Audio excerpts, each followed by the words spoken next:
Keresahan dan penasaran menjadi kegalauan yang mengisi relung. Nanti gimana ya? Keluarganya bakal nerima kita nggak ya? Hmm, Teman-teman kelompokku nanti bakalan gimana? Iya, di tempat KKN kita tidak sendiri. Namun, keresahan dan penasaran akan selalu ada. Di sana, kita dikelompokkan dengan orang-orang yang memang sedari awal belum saling kenal.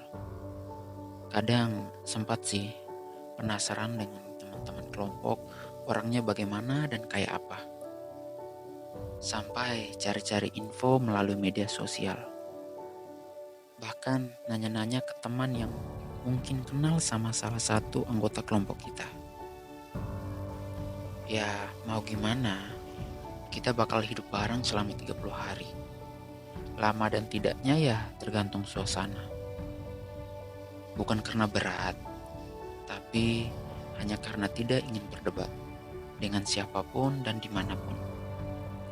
Jika memang nanti tidak sesuai ekspektasi, ya, tapi kami tetap berharap yang terbaik.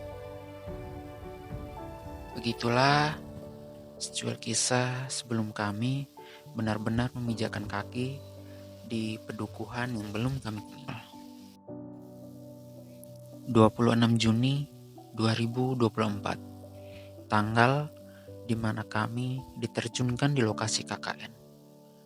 Menjadi awal perjalanan kami dimulai.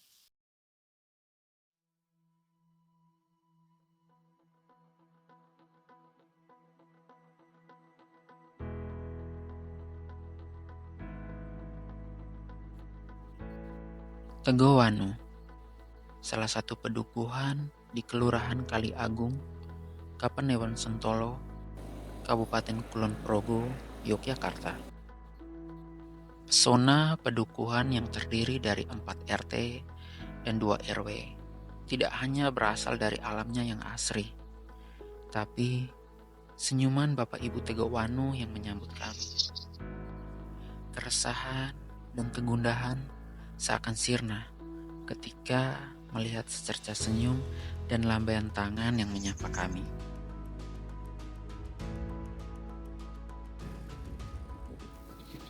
Banyak cerita yang kami lalui semasa membaktikan diri di bumi sejuta cinta ini. Kami sadar, sejatinya tidak banyak yang bisa kami berikan untuk pedukuhan ini.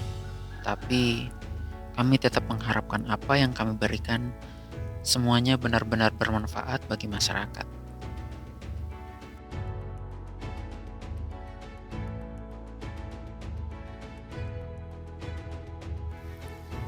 Pojok baca menjadi misi penghidupan literasi di pedukuhan Tegowanu ini. Tidak hanya untuk anak-anak, tapi juga untuk remaja dan dewasa. Kesadaran akan pentingnya literasi benar-benar harus dihidupkan sejak dini bagi generasi-generasi emas bangsa ini.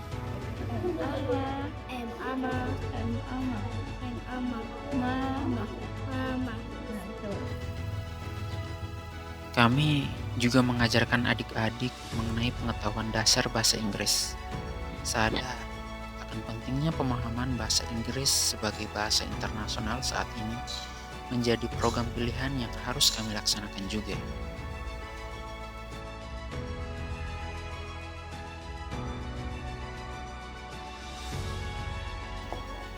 Melihat maraknya perkembangan teknologi seperti penggunaan gadget membuat anak-anak di masa kini lebih condong pada media sosial dan game online. Dari itu, kami tergerak untuk mengajak adik-adik dalam merevitalisasi permainan tradisional.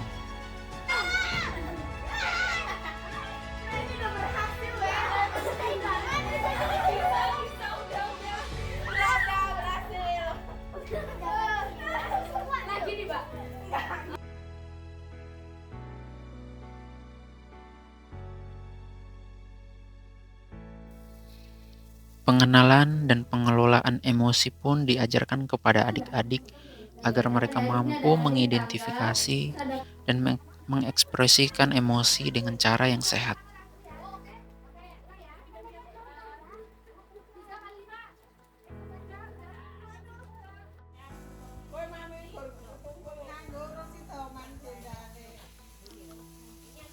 Ibu-ibu PKK bersama ibu-ibu Dasawisma kami ajak untuk mengelola dan menginovasikan bahan baku pertanian, seperti pembuatan getuk goreng dari singkong.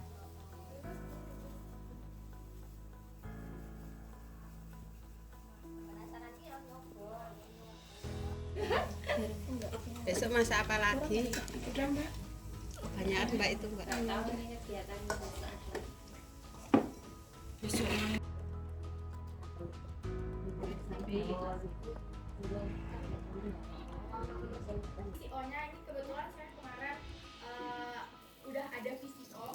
Melihat banyaknya pohon kelapa di pedukuhan Teguhan ini, membuat kami tergerak untuk menjalankan proker pemanfaatan buah kelapa menjadi produk VCO yang kaya manfaat dan bernilai jual tinggi.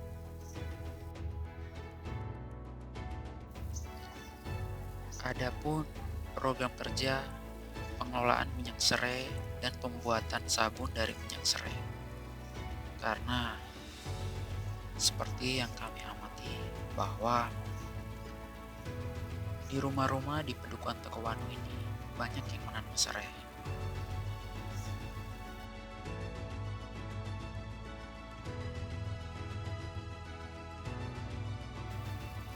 Tidak hanya itu, kami pun mengajarkan terkait pengolahan limbah seperti limbah minyak jelantah untuk dijadikan lilin aromaterapi. Ada banyak potensi perekonomian di pedukuhan Teguhwanu ini, seperti mucuna chips yang dibuat dari tempe biji benguk yang diolah oleh kelompok difabel Kulon Progo. Ada juga kerajinan tangan yang sering digeluti oleh ibu-ibu, seperti pembuatan tas dan juga keranjang dari batang pisang.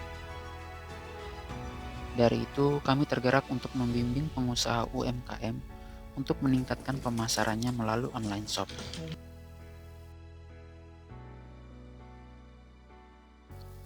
Kami juga membuat profil video pedukuhan dan akun media sosialnya agar pedukuhan ini lebih terekspos.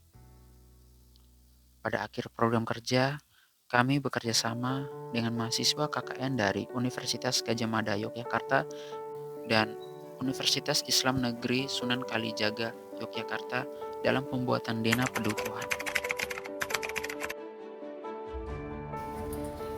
Sejauh yang saya amati, perkembangan budaya di dusun ini tuh sangat terjaga dengan baik.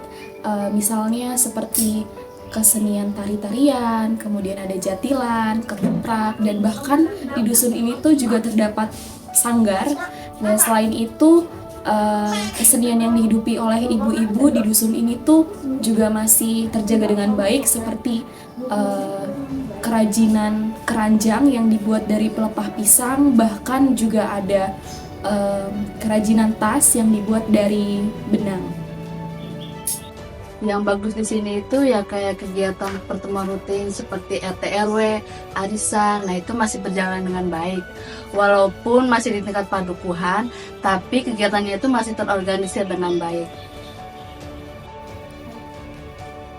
Hal yang menarik yang ada di Padukuhan Teguhwanu yaitu setiap ada pertemuan, baik itu pertemuan Dasawisma, kelompok tani, ibu-ibu PKK, serta arisan, itu selalu ada makan-makan.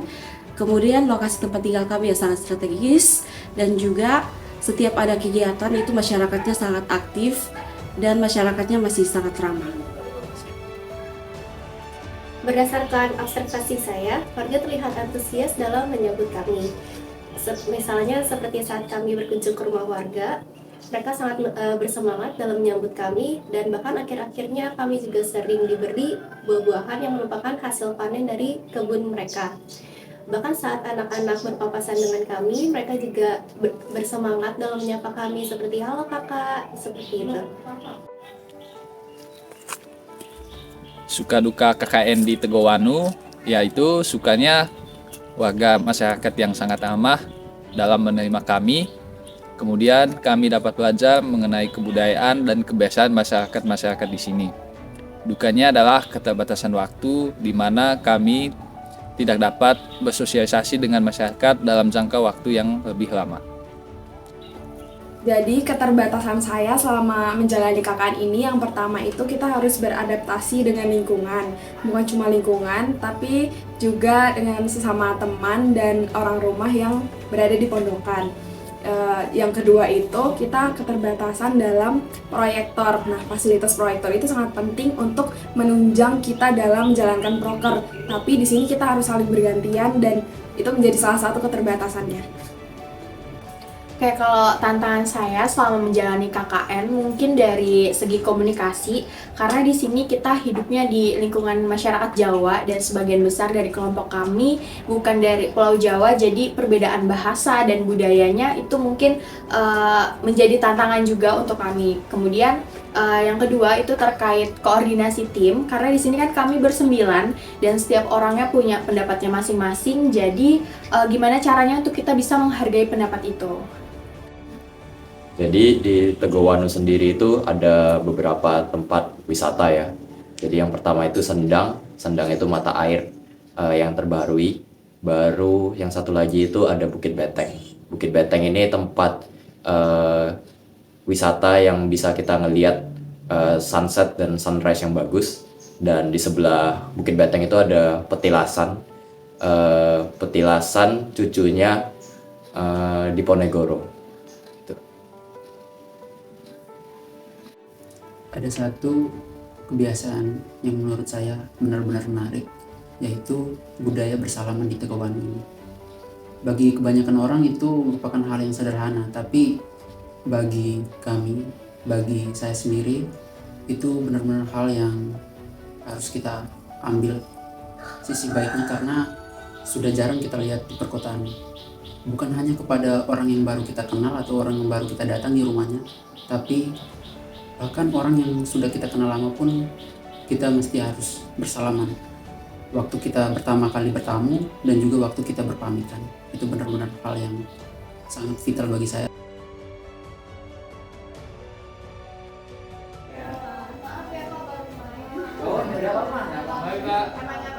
Main lagi ya, satu lagi.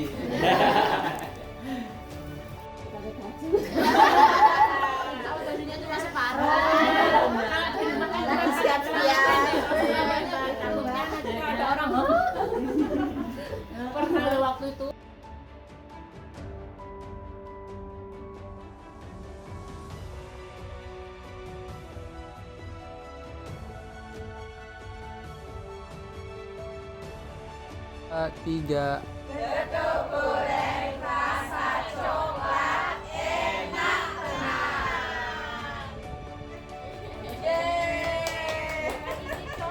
Tiga.